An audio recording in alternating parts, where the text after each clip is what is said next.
500 साल पहले बसरा शहर अपनी शानदार इमारतों और इल्म के मराकज के लिए मशहूर था। यहाँ एक आदिल बादशाह हुकूमत करते थे, जिनकी बेटी मरियम की खूबसूरती और अक्लमंदी की शोहरत दूर दूर तक फैली हुई थी। लोग उसे बसरा का चांद कहते थे, क्योंकि उसका चेहरा चांद की तरह रोशन था और उसके दिल में ईमान की सच्ची रोशनी बसती थी। वह जमाना ऐसा था जब इंसानों और जिन्हों के दरमियान पर्दा इतना मोटा नहीं हुआ करता था। मरियम अक्सर किताबों की दुनिया में खोई रहती। वह कदीम उलूम और हिकमत से भरी किताबें पढ़ती और महल का कुतुब खाना उसका सबसे पसंदीदा मकाम था। वहीं वह घंटों गुजारती, दुनिया के अजायबात के बारे में जानती, सोचती, समझती और हर दिन कुछ नया सीखने की कोशिश करती। एक शाम महल में अचानक हलचल मच गई। पड़ोसी मुल्क का शहजादा खालिद मरियम से शादी का पैगाम लेकर आया था। मैं उसे पसंद नहीं करती अब्बा, मरियम ने अपने वालिद से कहा। उसकी आंखों में आंसू चमक रहे थे और आवाज में दर्द साफ झलक रहा था। बादशाह खामोश रहे, क्योंकि इस फैसले में सिर्फ एक बेटी की ख्वाहिश नहीं, बल्कि दो मुल्कों के ताल्लुकात दांव पर लगे हुए थे। दिल से परेशान मरियम चुपचाप कुतुब खाने की तरफ चली गई। ऐ अल्लाह, मुझे कोई रास्ता दिखा, उसने टूटे दिल से दुआ की। तभी उसकी निगाह एक ऐसी किताब पर पड़ी जिसे उसने पहले कभी नहीं देखा था। सियाह चमड़े से मढ़ी हुई वह किताब अजीब सी रोशनी छोड़ रही थी, जैसे किसी अनजानी कव्वत के साथ उसे अपनी तरफ बुला रही हो। किताब खोलते वक्त मरियम के हाथ कांप रहे थे। जर्द सफात पर अजीब नक्शे बने हुए थे, परिंदों के, जानवरों के और ऐसी मखलूकात के जिन्हें वह पहचान नहीं पा रही थी। यह तो जिन्हों की किताब लगती है, उसने सोचा। उसका दिल जोर जोर से धड़कने लगा, लेकिन तजस्सुस का एहसास उसके खौफ पर भारी पड़ गया। मरियम जानती थी कि जिन्न भी अल्लाह की मखलूकन है और कुरान पाक में उनका जिक्र मौजूद है। फिर भी उसके जहन में सवाल उठने लगे। क्या मुझे यह किताब पढ़नी चाहिए? कहीं यह खतरनाक तो नहीं? कमरे में गहरी खामोशी छाई हुई थी। बस दूर से शहनाइयों की हल्की हल्की आवाज आ रही थी, जहां शहजादा खालिद की आमद का जश्न मनाया जा रहा था। कुछ पल सोचने के बाद मरियम ने हिम्मत जुटाई और सफहात पलटने लगी। अचानक वह एक ऐसे सफ़े पर रुक गई जहां एक दायरे के अंदर अजीब हुरूफ लिखे हुए थे। उसकी उंगलियां उन हुरूफ पर फिरने लगीं और उसकी जबान खुद ब खुद हरकत में आ गई। वह झेरे लब अल्फाज पढ़ने लगी, बिना यह जाने कि वह असल में क्या पढ़ रही है। जैसे ही आखिरी लफ्ज उसकी जबान से निकला, कमरे में हवा का एक तेज झोंका आया। मोमबत्तियां लरजीं और पल भर में बुझ गईं। मरियम चीखना चाहती थी, मगर आवाज उसके गले में ही अटक कर रह गई। कुतुबखाने में गहरा अंधेरा छा गया और फिर अचानक उसके सामने एक नीली रोशनी चमकने लगी, जो हवा में तैरती हुई धीरे धीरे उसकी तरफ बढ़ने लगी। वह रोशनी और घनी होती चली गई और उसी के अंदर से एक इंसान नुमा शक्ल उभर आई। मरियम ने हैरत से देखा कि उसके सामने एक खूबसूरत नौजवान था। लंबा कद, घने काले बाल और ऐसी नीली आंखें जो आसमान की गहराइयों की याद दिला रही थीं। वह हवा में तैर रहा था और उसके जिस्म से नीली आग चमक रही थी। इस्लाम अलैकुम, मरियम बिन्त अब्दुर रहमान। उसकी आवाज में अजीब सी गूंज थी, जैसे कई आवाजें एक साथ बोल रही हों। मरियम की आंखें खौफ और हैरत से फैल गईं। तुम कौन हो और मेरा नाम कैसे जानते हो? उसने कांपती हुई आवाज में पूछा। नौजवान हल्के से मुस्कुराया और बोला, मैं अय्याज हूं, जिन्हों की दुनिया से। तुमने मुझे बुलाया है और अब तुम्हारा शहर खतरे में है। मरियम के पांव कांप रहे थे। मेरा शहर खतरे में? यह तुम क्या कह रहे हो? उसने लरजती हुई आवाज में पूछा। अय्याज ने अपना हाथ आगे बढ़ाया। उसकी उंगलियों से नीली रोशनी टपक रही थी। आओ, खुद अपनी आंखों से देखो। कहानी आगे बढ़ाने से पहले दोस्तों, आप किस मुल्क से यह वीडियो देख रहे हैं? कमेंट में जरूर बताइएगा, ताकि हम दिल से आपका शुक्रिया अदा कर सकें। जैसे ही मरियम ने अय्याज का हाथ छुआ, उसके सामने हवा में एक तस्वीर बनने लगी। उस तस्वीर में वह अपने महल के वजीर मंसूर को साफ देख सकती थी, जो पड़ोसी मुल्क के जासूसों से चोरी छिपे मिल रहा था। अय्याज की आवाज गूंज उठी। मंसूर, कल रात शहर का मगरबी दरवाजा खुलवा देगा ताकि दुश्मन फौज आसानी से दाखिल हो सके। वह तुम्हारे अब्बा को कत्ल करवाना चाहता है और तुम्हारी शादी शहजादा खालिद से करवाकर बसरा पर कब्जा जमाना चाहता है। यह मुमकिन नहीं, मरियम लगभग चीख पड़ी। मंसूर हमारा सबसे वफादार वजीर है। मेरे अब्बा उस पर जान से ज्यादा भरोसा करते हैं। मगर उसकी आंखें अब भी उस तस्वीर पर जमी हुई थीं। उसने देखा कि मंसूर ने सोने से भरी एक थैली ली और एक नक्शा पड़ोसी मुल्क के नुमाइंदे के हवाले कर दिया। अय्याज ने ठंडी सांस ली। हर इंसान के दिल में लालच का बीज होता है मरियम। मंसूर तुम्हारे अब्बा का नहीं, सिर्फ दौलत का वफादार है। मरियम घबराकर तस्वीर से हटते हुए पीछे जा खड़ी हुई। मुझे यह सब अपने अब्बा को बताना होगा। मुझे अभी इसी वक्त वापस जाना है। उसने दरवाजे की तरफ दौड़ने की कोशिश की, लेकिन दरवाजा बंद था। उसने पूरी ताकत लगा दी, मगर वह जरा भी नहीं हिला। फजुल कोशिश मत करो, अय्याज ने नर्म लेकिन सख्त आवाज में कहा। हम इस वक्त जिन्हों की दुनिया के दरवाजे पर हैं। तुम्हारा जिस्म अभी भी कुतुब खाने में है, मगर तुम्हारी रूह इस वक्त मेरे साथ है। वजीर मंसूर बसरा का सबसे चालाक आदमी माना जाता था। 40 साल की उम्र में वह अपने खूबसूरत चेहरे के पीछे एक सियाह और लालची दिल छुपाए बैठा था। मरियम के अब्बा उस पर आंख बंद करके भरोसा करते थे, लेकिन अपनी बीवी की मौत के बाद मंसूर के दिल में एक गहरी गांठ पड़ चुकी थी। वह बसरा का तख्त चाहता था और उसे पाने के लिए वह किसी भी हद तक जाने को तैयार था।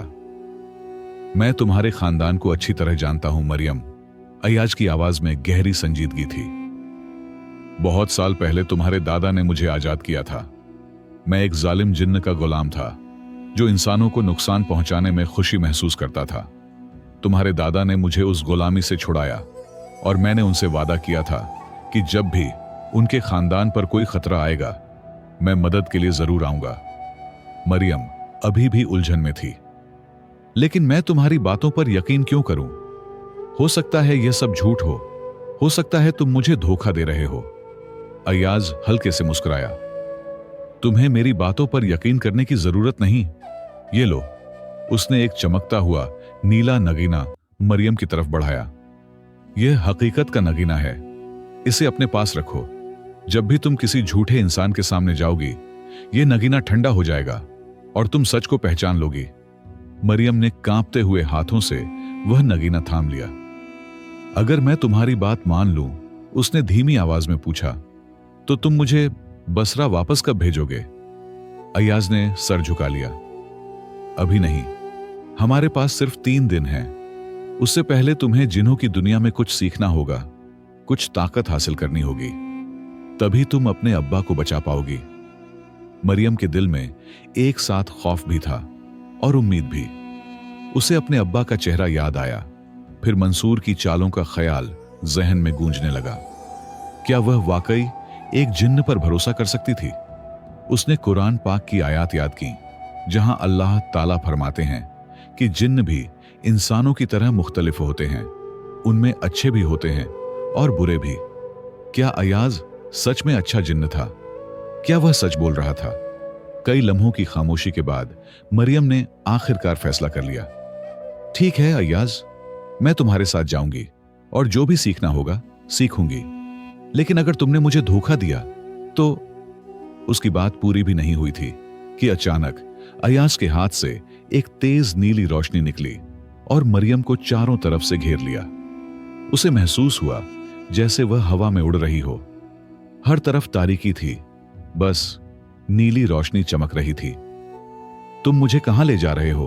वह चीखी, लेकिन उसकी आवाज हवा में कहीं गुम हो गई।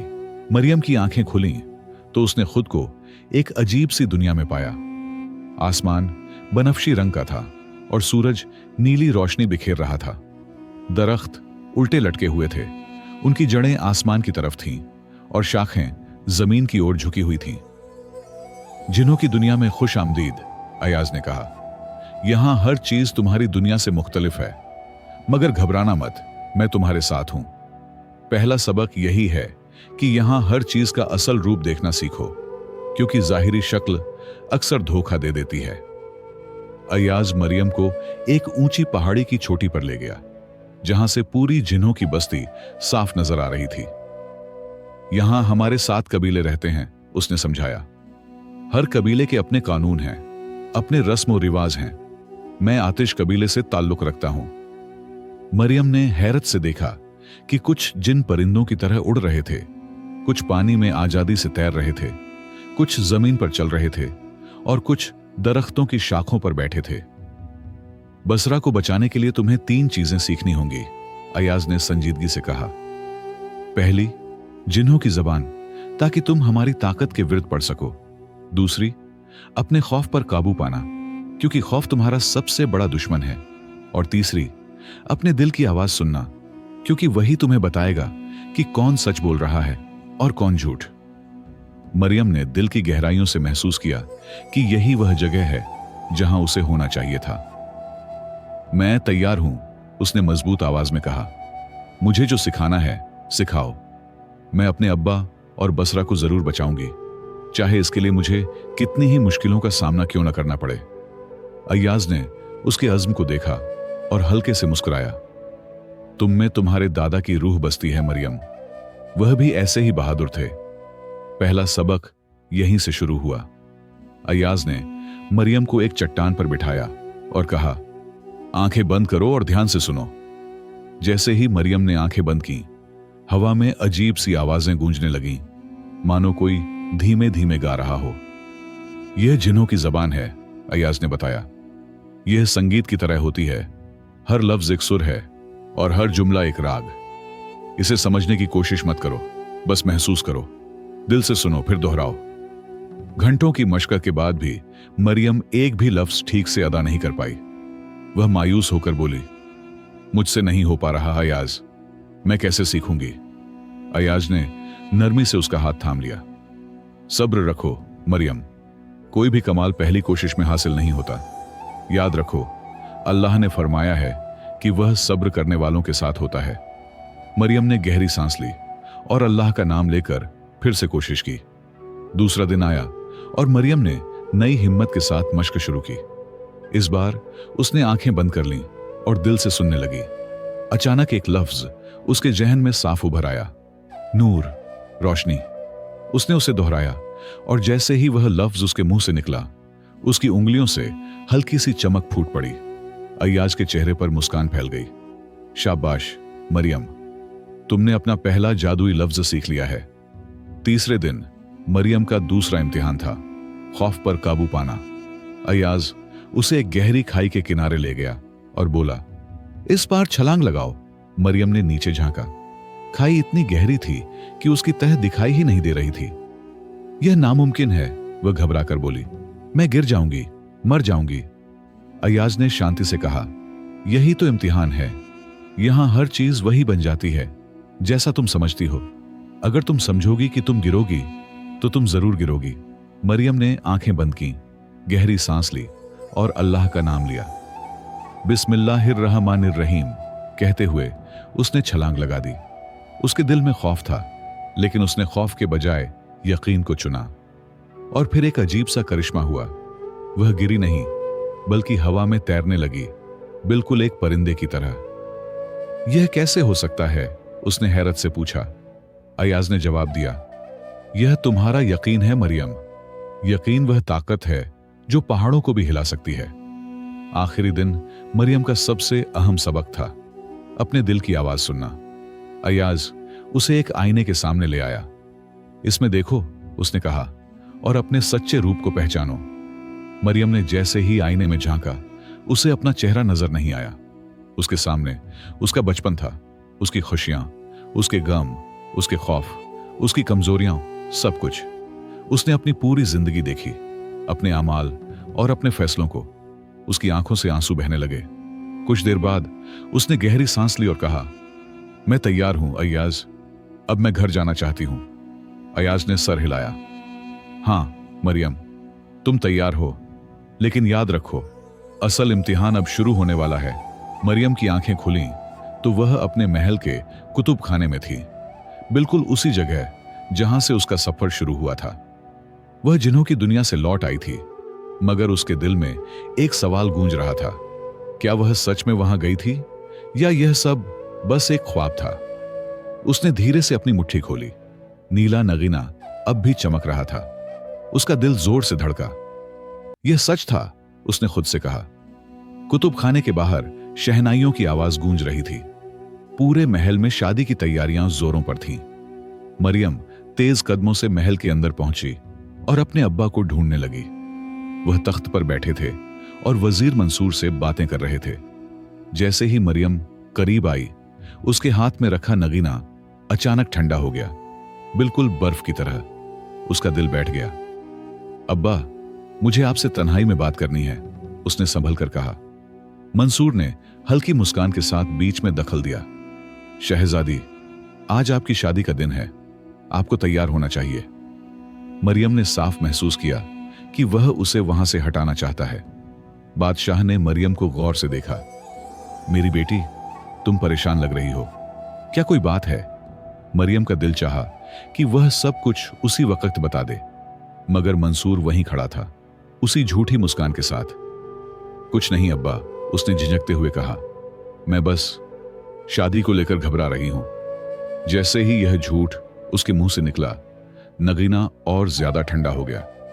मरियम समझ गई कि उसे सच बोलना चाहिए था, लेकिन अब वह मौका हाथ से निकल चुका था। शाम ढलने लगी और शादी की रस्म की तैयारियां शुरू हो गईं। मरियम को लाल लिबास पहनाया गया, उसके सर पर सोने का ताज सजाया गया। बाहर निकलने का कोई रास्ता नजर नहीं आ रहा था। महल की हर गली और हर कोने पर पहरेदार तैनात थे। उसका दिल बेचैन हो उठा। अय्याज, तुम कहां हो? मुझे तुम्हारी मदद चाहिए, उसने दिल ही दिल में पुकारा, मगर कोई जवाब नहीं आया। एक पल के लिए उसे डर लगा, कहीं जिन्हों की दुनिया सिर्फ एक वहम तो नहीं थी। मगरिब के वक्त उसे बताया गया कि शादी की रस्म महल के बाग में होगी, उसी बाग में जहां उसका बचपन बीता था। रास्ते में जब वह शहजादा खालिद के कमरे के पास से गुजरी तो उसने धीमी मगर साफ आवाज सुनी। आज रात सब कुछ तैयार है, जैसे ही दरवाजा खुले हमला कर देना। यह मंसूर की आवाज थी। मरियम का दिल जोर से धड़क उठा। अब उसे पूरा यकीन हो गया था कि साजिश हकीकत है। मरियम भागकर अपने कमरे में पहुंची और दरवाजा बंद कर लिया। उसके पास वक्त बहुत कम था। वह सोचने लगी, क्या वह खुद अपने अब्बा को सब कुछ बता दे? लेकिन अगर उन्होंने यकीन न किया तो क्या वह फौज के कमांडर से मिले? मगर अगर वह भी मंसूर के साथ मिला हुआ निकला तो? हर रास्ता उसे बंद नजर आ रहा था। हर कोशिश बेअसर लग रही थी। वह घुटनों के बल बैठ गई। उसकी आंखों से आंसू बहने लगे। ऐ अल्लाह, मुझे रास्ता दिखा, उसने कांपती आवाज में दुआ की। मैं क्या करूं? उसी लम्हे उसे अय्याज की सिखाई हुई बात याद आई, जिन्हों की जबान का वह पहला लफ्ज नूर यानी रोशनी। उसने आंखें बंद की और पूरी तवज्जो से उसे दोहराने लगी, नूर नूर नूर। तीसरी बार लफ्ज अदा होते ही उसके हाथों से हल्की नीली रोशनी फूट पड़ी और धीरे धीरे पूरे कमरे में फैल गई। उसके दिल में उम्मीद की एक नई लौ जल उठी। हां, मैं कर सकती हूं, उसने खुद से कहा। उसे याद आया कि अय्याज ने सिखाया था, खौफ पर काबू पाना है और अपने दिल की आवाज सुननी है। उसने गहरी सांस ली, आंखें बंद की और दिल से पूछा, मुझे अब क्या करना चाहिए? और उसी वक्त अल्लाह की रहमत का एहसास हुआ। उसके दिल में एक साफ आवाज गूंजी, जादुई किताब, जादुई किताब। मरियम की आंखें खुल गईं। हां, वही किताब, उसने कहा, जिससे मैंने अय्याज को बुलाया था। वह तेजी से कुतुब खाने की तरफ दौड़ी, किताबों के दरमियान तलाश करने लगी। एक कोने में उसे स्याह जिल्द वाली वही किताब नजर आ गई। उसने उसे उठाया और घबराए हुए हाथों से सफात पलटने लगी। अचानक किताब खुद ब खुद एक सफ़े पर खुल गई। उस पर एक नया दायरा बना हुआ था, अलग और अनजान अल्फाज के साथ। यही है, मरियम ने दिल में कहा और उन अल्फाज को पढ़ने लगी। जैसे ही आखिरी लफ्ज उसके मुंह से निकला, कमरे में तेज हवा चलने लगी और वही नीली रोशनी दोबारा जाहिर हो गई। इस बार अय्याज अकेला नहीं था, उसके साथ 7 और जिन खड़े थे, हर एक अलग रंग की रोशनी से चमकता हुआ। हम आ गए हैं मरियम, अय्याज ने कहा। अब बसरा को कोई नहीं छीन सकता, हम उसे बचाएंगे। और अगर आपने हमारी कहानी यहां तक सुनी है तो लाइक जरूर करें ताकि हमें पता चले कि यह कहानी आपको कैसी लगी। हमने 8 जिन्हों को ध्यान से देखा। हर एक का रंग अलग था। अयाज नीले रंग में चमक रहा था, दूसरा सुर्ख, तीसरा सब्ज, चौथा सुनहरा, पांचवां सफेद, छठा बनफशी, सातवां नारंगी और 8वां गहरे काले रंग का। ये हमारे 7 कबीलों के नुमाइंदे हैं, अयाज ने कहा, और हम सब तुम्हारे दादा के एहसानमंद हैं। मरियम ने बेचैनी से कहा, हमारे पास वक्त बहुत कम है। मंसूर आज रात मगरबी दरवाजा खोलने वाला है, हमें अभी कुछ करना होगा। अयाज ने उसे एक मंसूबा समझाया। तुम्हें शहजादा खालिद के पास जाना होगा। मरियम चौंक गई। खालिद के पास? लेकिन वह तो। अयाज ने उसकी बात बीच में ही रोक दी। खालिद इस साजिश में शामिल नहीं है, उसे भी धोखा दिया गया है। उसके वजीर ने उसे यह यकीन दिलाया है कि तुम्हारे अब्बा तुम्हारी शादी किसी और मुल्क में करवाना चाहते हैं। तुम्हें उसे सच्चाई बतानी होगी। मरियम ने हैरानी से अय्याज की तरफ देखा। लेकिन वह मेरी बात पर यकीन क्यों करेगा? अय्याज हल्के से मुस्कुराया। क्योंकि तुम सच बोलोगी और तुम्हारे पास यह नगीना है। उसने नगीने की तरफ इशारा किया। जब कोई सच बोलता है यह गर्म हो जाता है। उसे कहो कि अपना हाथ इस पर रखे, उसे खुद एहसास हो जाएगा कि तुम झूठ नहीं बोल रही हो। मरियम बिना देर किए शहजादा खालिद के कमरे की तरफ बढ़ गई। 8 जिन हवा की तरह उसके साथ साथ चले। खालिद आईने के सामने खड़ा अपना लिबास ठीक कर रहा था। खालिद, मरियम ने दरवाजे पर दस्तक देते हुए पुकारा। खालिद चौंक गया। शहजादी मरियम, आपको यहां नहीं आना चाहिए था। हमारी मुलाकात तो शादी के वक्त होनी थी। मरियम अंदर दाखिल हुई। मुझे तुमसे एक बहुत जरूरी बात करनी है। तुम्हें धोखा दिया गया है खालिद, मरियम ने सीधे कहा। तुम्हारा वजीर हारून और हमारा वजीर मंसूर मिलकर हमारे दोनों मुल्कों को तबाह करना चाहते हैं। खालिद की आंखें गुस्से से सुर्ख हो गईं। यह झूठ है, उसने सख्त आवाज में कहा। हारून मुझे बचपन से जानता है, वह कभी गद्दारी नहीं कर सकता। मरियम ने चुपचाप अपना नगीना आगे बढ़ाया। इस पर हाथ रखो, फिर खुद फैसला करना। खालिद ने शक से नगीने को देखा, फिर धीरे से अपना हाथ उस पर रख दिया। नगीना अचानक तेजी से गर्म हो गया, जैसे उसकी हथेली पर आग की एक लपट चमक उठी हो। खालिद की आंखें हैरत से फैल गईं। यह कैसे हो सकता है?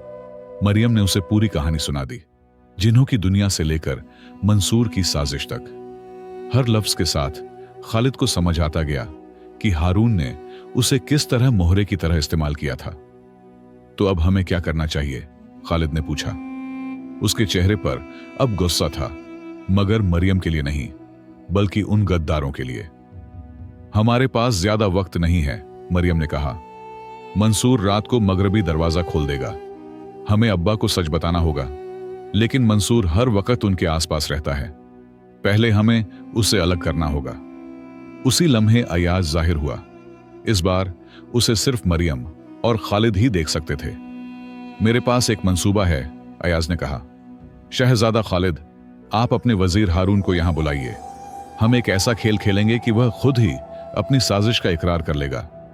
अय्याज ने दोनों को पूरा मंसूबा समझाया। उसे सुनते ही मरियम और खालिद के चेहरों पर हल्की सी मुस्कुराहट आ गई। रात को शादी की तकरीब शुरू होने से ठीक पहले खालिद ने अपने वजीर हारून को अपने कमरे में बुलाया। हारून अंदर आया तो देखा कि खालिद बेहद खुश लग रहा था। हारून, खालिद ने कहा, आज मैं बहुत खुश हूं। मुझे अशरफियों से भरा एक बक्सा मिला है जो मेरे दादा ने छुपा कर रखा था। देखो। उसने एक बक्सा खोला जिसमें सोने की अशरफियां जगमगा रही थीं। हारून की आंखें चमक उठीं। लालच उसके चेहरे पर साफ दिखाई दे रहा था। वाह शहजादा, यह तो बहुत बड़ी खुशी की बात है, हारून ने बनावटी मुस्कान के साथ कहा। खालिद ने आहिस्ता आवाज में कहा, यह अशरफियां मुझे ठीक उसी वक्त मिली जब मगरबी दरवाजा खोला जाएगा। हारून का चेहरा अचानक सफेद पड़ गया। मगरबी दरवाजा? वह हकलाया। खालिद मुस्कुराया। हां, मुझे सब कुछ मालूम है। अगर तुम मुझे यह बता दो कि इस साजिश में और कौन कौन शामिल है, तो यह सारी अशरफियां तुम्हारी होंगी। हारून कांपने लगा। वह कुछ बोलने ही वाला था कि अचानक दरवाजा खुल गया। बादशाह उनके साथ कई फौजी अफसरों के साथ कमरे में दाखिल हो गए। अब्बा, मरियम की आवाज गूंजी। यही वह आदमी है जो मंसूर के साथ मिलकर आपको कत्ल करना चाहता है। कमरे में सन्नाटा छा गया। सब लोग सांस रोके यह मंजर देखने लगे। बादशाह ने गुस्से से हारून की तरफ देखा। क्या यह सच है? क्या तुम और मंसूर ने वाकई मेरे कत्ल की साजिश की है? हारून कांपते हुए घुटनों के बल गिर पड़ा। माफी बादशाह सलामत। हां, यह सच है। मंसूर ने ही सारा मंसूबा बनाया था। उसने मुझे बहुत दौलत का लालच दिया। बादशाह का चेहरा गुस्से से सुर्ख हो गया। और मंसूर कहां है? उसी पल एक फौजी दौड़ता हुआ आया। जहां अपना मंसूर मगरबी दरवाजे की तरफ जा रहा है। मरियम ने फौरन अपने अब्बा का हाथ थाम लिया। अब्बा, हमें देर नहीं करनी चाहिए, बादशाह ने फौजियों को हुक्म दिया। मगर मरियम जानती थी कि शायद वे वक्त पर न पहुंच पाए। उसने आंखें बंद की और दिल से अयाज को पुकारा। अयाज, हमें आपकी मदद चाहिए। अगले ही पल अयाज जाहिर हुआ और अपने हाथ से हवा में एक नीला दायरा बना दिया। पल भर में सब लोग मगरबी दरवाजे पर पहुंच चुके थे, जहां मंसूर चाबियां निकाल रहा था। मंसूर, मरियम की आवाज गूंजी। मंसूर चौंक कर मुड़ा। शहजादी मरियम, तुम यहां कैसे पहुंची? मरियम ने आगे बढ़ते हुए कहा, मैं तुम्हारी साजिश जानती हूं। हारून ने सब कुछ कबूल कर लिया है। मंसूर का चेहरा एक लम्हे के लिए सफेद पड़ गया। फिर वह ठहाका लगाकर हंसा। तो क्या हुआ? अब बहुत देर हो चुकी है। उसने इशारा किया और उसके आदमी मरियम और खालिद की तरफ लपक पड़े। मरियम ने आंखें बंद की और जिन्हों की जबान में विरद पड़ा। नूर, कव्वत, हिफाजत। अचानक उसके हाथों से तेज नीली रोशनी फूटी और एक मजबूत ढाल बन गई। मंसूर चीख उठा, बेवकूफ मत बनो, यह सब दिखावा है। उसने तलवार से हमला किया, मगर तलवार हवा में ही रुक गई, जैसे किसी ने उसे थाम लिया हो। तभी अयाज और उसके तमाम साथी सबके सामने जाहिर हो गए। उनके जिस्मों से मुख्तलिफ रंगों की रोशनी निकल रही थी, जिसने पूरी फिजा को रोशन कर दिया। ए मंसूर, अयाज की गूंजती हुई आवाज सुनाई दी। तेरी खयानत का अंजाम अब सामने है। मंसूर और उसके आदमी खौफ से कांपने लगे। कुछ जमीन पर गिर पड़े और माफी मांगने लगे। उसी वक्त बादशाह और फौजी वहां पहुंच गए। मंसूर और उसके साथियों को फौरन गिरफ्तार कर लिया गया। मरियम ने अपने अब्बा की तरफ देखते हुए कहा, अब्बा, यही मेरे दोस्त हैं, अयाज और उसके साथी। इन्हीं की मदद से बसरा बच सका है। कुछ हफ्तों बाद बसरा में मरियम और खालिद की शादी हुई, दोनों की रजामंदी और खुशी से। जश्न के दौरान मरियम ने आसमान की तरफ देखा तो एक हल्की नीली रोशनी चमकती दिखाई दी। वह समझ गई कि अयाज और उसके साथी वहां मौजूद हैं। मरियम ने खालिद से धीरे से कहा, मैंने जिन्हों की दुनिया में बहुत कुछ सीखा, लेकिन सबसे बड़ा सबक यही था कि हर मखलूक में अच्छाई होती है, चाहे वह इंसान हो या जिन। मंसूर इंसान था, मगर उसका दिल स्याह था, और अयाज जिन है, लेकिन उसका दिल बिल्कुल साफ। बादशाह ने अपनी बेटी को प्यार से गले लगाया। बेटी, तुमने मुझे भी यह सिखाया है कि कुरान पाक में जो कहा गया है वह बिल्कुल सच है। अल्लाह की बनाई हर मखलूक में अच्छाई होती है और हर मखलूक का एहतराम करना हमारा फर्ज है। मरियम ने अपने सफर से सीखे हुए सबक को पूरे मुल्क में फैलाया। उसने मदरसे कायम करवाए, जहां बच्चों को यह सिखाया जाता कि किसी इंसान को उसकी जाहिरी शक्ल से नहीं, बल्कि उसके आमाल से परखा जाए। वक्त गुजरता गया। मरियम और खालिद की हुकूमत में बसरा अमन और खुशहाली की मिसाल बन गया। लोग कहते थे कि जब चांद पूरा निकलता तो आसमान में नीली रोशनियां नजर आती, जैसे अयाज और उसके साथी अब भी शहर की हिफाजत कर रहे हों। मरियम ने अपने बच्चों को यही सिखाया कि अल्लाह की मखलूकों का एहतराम करें, सच का साथ दें और कभी भी यकीन न खोए। यह कहानी हमें याद दिलाती है कि अल्लाह की बनाई हर मखलूक में अच्छाई होती है और हमें किसी को उसकी जाहिरी शक्ल से नहीं, बल्कि उसके आमाल से परखना चाहिए। हमेशा याद रखिए, हर मुश्किल के साथ आसानी है, जैसा कि कुरान पाक में फरमाया गया है, फ़इन्ना मल उसरि युस्रा, इन्ना मलुस्र युसरा, यकीनन हर मुश्किल के साथ आसानी है। दोस्तों, अगर आपको यह कहानी पसंद आई हो तो कमेंट में जरूर बताइए। सुनहरी किस्से को सब्सक्राइब कीजिए ताकि आपको ऐसी ही और इस्लामी कहानियां सुनने को मिलती रहे। अपना और अपने प्यारों का ख्याल रखिए। अल्लाह हाफिज।